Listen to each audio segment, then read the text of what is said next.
एक तांत्रिक था श्री बलदेव दास जी महाराज। एक तांत्रिक था, वो साक्षात भगवान श्री कृष्ण के दर्शन कराता था। सच्ची घटना है।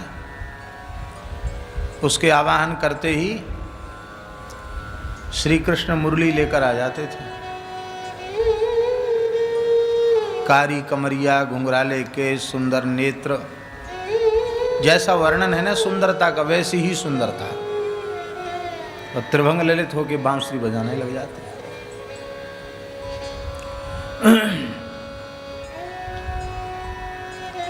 श्री अद्वैत प्रभु के वंशज ठाकुर श्री विजय कृष्ण गोस्वामी जटिया बाबा उस समय वृंदावन में रहकर साधन कर रहे थे।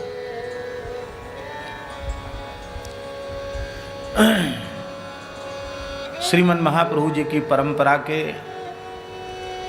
एक सिद्ध कोटि के, आचार्य कोटि के महापुरुष थे वो।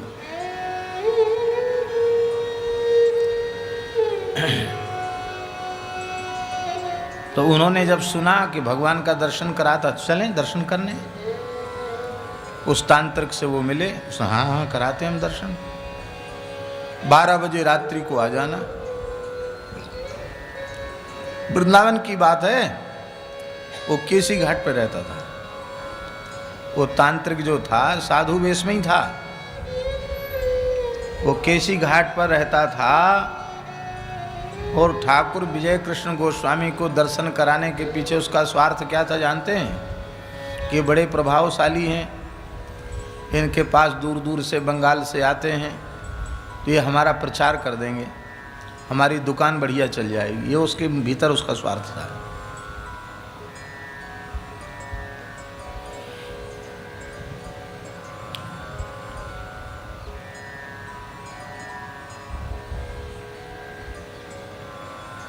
ठाकुर विजय कृष्ण गोस्वामी वो तो एक सिद्ध कोटि के महापुरुष ही थे और गुरु गोविंद ग्रंथ की कृपा उन्हें प्राप्त थी।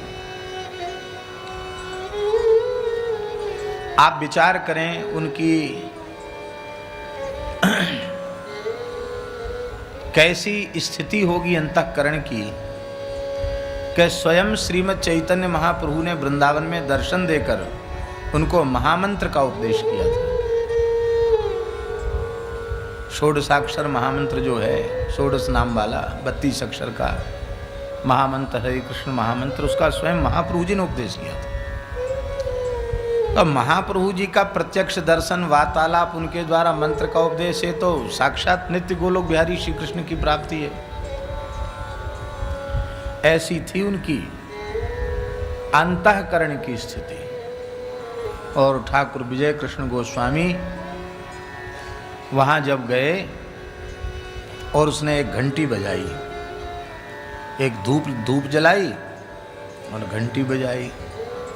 धूप जलाती, घंटी बजाती, अंधेरे में बांसुरी सुनाई पड़ी, फिर श्री कृष्ण प्रकट हुए। वही नक्सिक सौंदर्य, आश्चर्य में पड़ गए। इतने सस्ते भगवान बना दिए इसने। कहाँ तो नारद जी कहते तस्य लौल्यमेव मूल्यम, और इसके धूप दिखाने से, घंटी बजाने से ठाकुर जी आ गए। आश्चर्य है।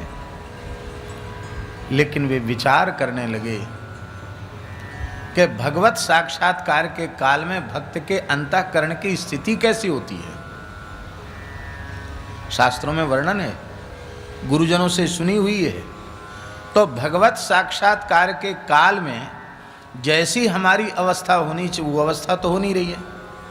हमारे हृदय में प्रेम बिल्कुल भी नहीं जग रहा है, प्रेम के लक्षण नहीं जग रहे हैं। इससे हमको लगता है कि कोई छल है ये।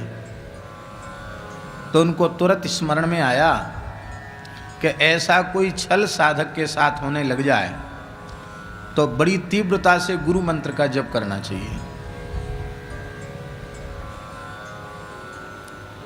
ये बात जैसे ही उनके स्मरण में आई, ये सच्ची घटना, बड़ी प्रेरक घटना है। जैसे ही ये बात समझ में, सुनने में आई समझ में भीतर से प्रेरणा हुई, तो वहीं बैठकर उन्होंने तीव्र गति से और कोई अष्टादशाक्षर गोपाल मंत्र नहीं, महामंत्र का ही तीव्र गति से जप करना आरंभ किया। महामंत्र का जैसे ही तीव्र गति से जपना आरंभ किया, वो कृष्ण नहीं थे, वो प्रेत था। कौन था वो? प्रेत था। वो तत्काल अपने रूप में आ गया और इतना सा मांस का लोथड़ा सा हड्डी का और बड़ी दुर्गंध उसके शरीर से वो छटपटा करके चिल्लाने लगा, बचाओ बचाओ, मैं जला जा रहा हूं, जल जाऊंगा, समाप्त हो जाऊंगा, भगाओ इसको यहां से।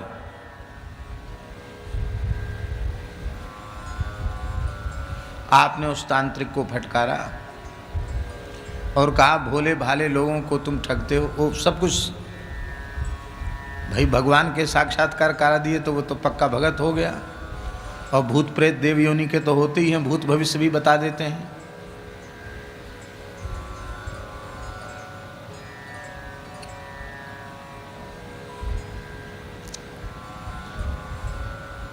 आपने उसे समझाया, तू स्वयं नरकों की ओर जा रहा है साधु हो करके, और न जाने कितने भोले भाले जीवों को भगवान के नाम पर नरकों की ओर ले जा रहा है। एक कितना जघन्य पाप कर रहा है, छोड़ इसको। उसने कहा, ये तो छूटेगा नहीं, क्योंकि हम प्रेत को छोड़ नहीं सकते, हमने प्रेत सिद्ध किया हुआ है, पर हमें और कोई आज्ञा दो। आपने कहा, वृंदावन की ब्रज की सीमा छोड़ के चले जाओ, लौट कर कभी यहाँ नहीं आना। उसी रात को वो वहां से चला गया।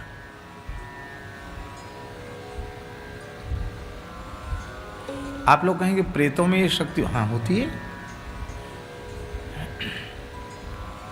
भागवत महात्म्य तो पढ़ा है, आप ध्यान नहीं देते हो।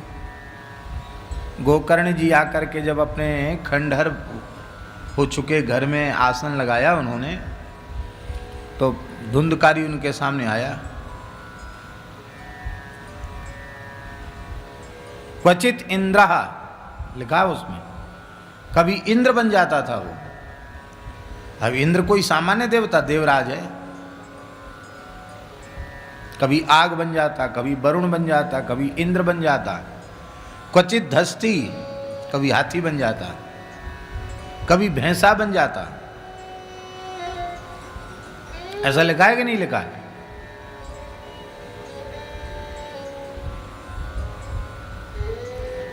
भगवत साक्षात्कार के नाम पर भी बहुत से लोग ठगने वाले मिलेंगे।